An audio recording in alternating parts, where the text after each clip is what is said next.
Good morning, Wham!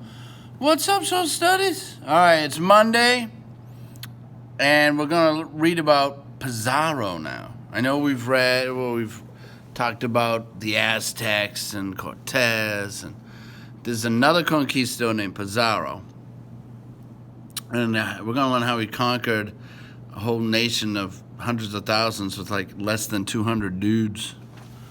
So we're going to learn about that and how the conquistadors treated Native Americans. Not so good. All right, so let's learn about that. Chapter 23, Ponce de Leon, Pissarro, and Spanish colonies. Juan Ponce de Leon heard the stories of Cortez and his great success. He believed he too could find kingdoms of gold, and he thought he knew just where to look. Ponce de Leon had come to the New World with Columbus, but he was different from Columbus. He was tougher. Some say he was bloodthirsty and cruel, but he was also brave and generous, and he gave most of his money to charity. Ponce de Leon was related to Spanish kings. He was a page in the royal court of Spain when he set out to find adventures in the New World. On the island of Puerto Rico, he found more than adventure. He found gold. He conquered Puerto Rico, became its governor, and made a fortune in gold, slaves, and land.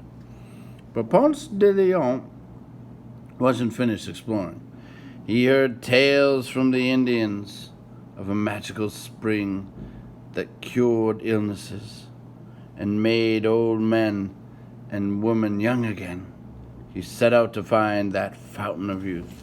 Right? You've been watching Pirates of the Caribbean, right? This is what we're talking about, the fountain of youth. I think they mentioned Ponce de Leon in the movie. Of course, that's fake. And so was the fountain of youth. He failed to find it. Instead, in 1513, Ponce de Leon discovered a new land. The new land, which was North America, was filled with beautiful flowers. Ponce de Leon called it La Florida. In Spanish, Florida means flowery. But Ponce de Leon still wasn't satisfied. He wanted to surpass Cortez. He wanted to find something even greater than Montezuma's kingdom of gold, and he was convinced he would find it in Florida. In 1521, the king commissioned him to conquer and colonize the island of Florida. No one knew it was no more than an island. It's a peninsula, but it's not an island. Ponce de Leon set out from Puerto Rico with 2 ships, 200 men, and 50 horses. Unfortunately for him, all he found in Florida were Indians who shot poisoned arrows. One arrow entered Ponce de Leon's thigh, and the poison began to work. When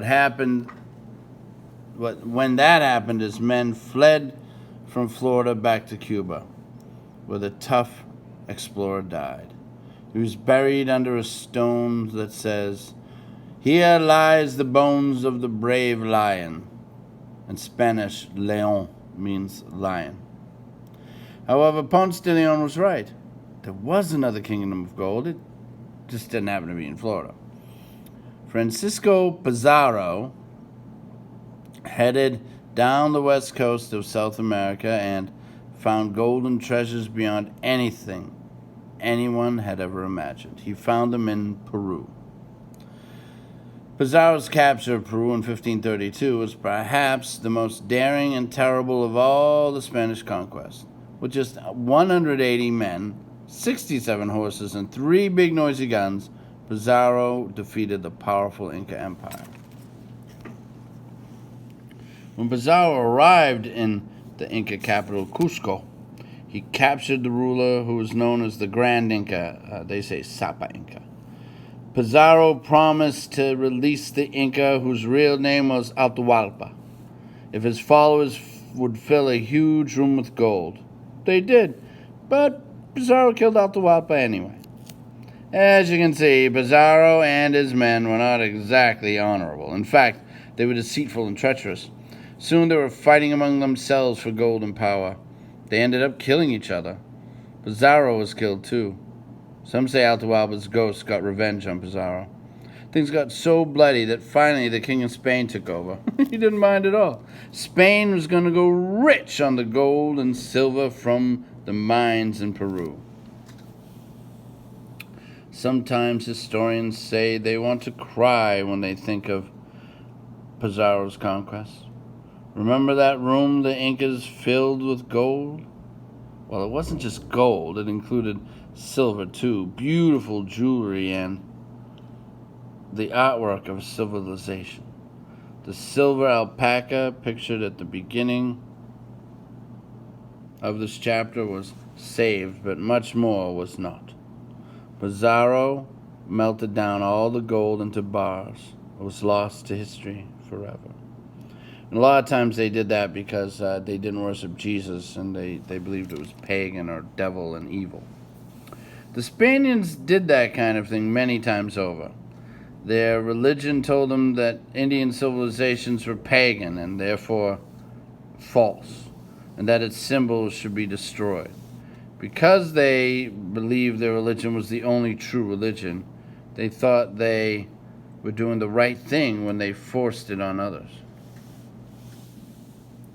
Spain and the other European nations had guns, powerful crossbows, ships that could sail into the wind, and printing presses that made the exchange of ideas easy. Sometimes they acted as if that strength gave them the right to bully other peoples. Some Europeans said, "Might makes right." Many Spaniards believed that their nation was best because it was strongest. A few people questioned those ideas, but most did not. When leaders say something is all right, most people agree without thinking for themselves. Still kind of true today, right? Other countries bully other countries if they have more weapons, right? So we got to be careful of that. All right, well, that hopefully we'll learn from the conquistadors and not try and conquer and kill people. All right, well, have a great one, and we'll see you tomorrow.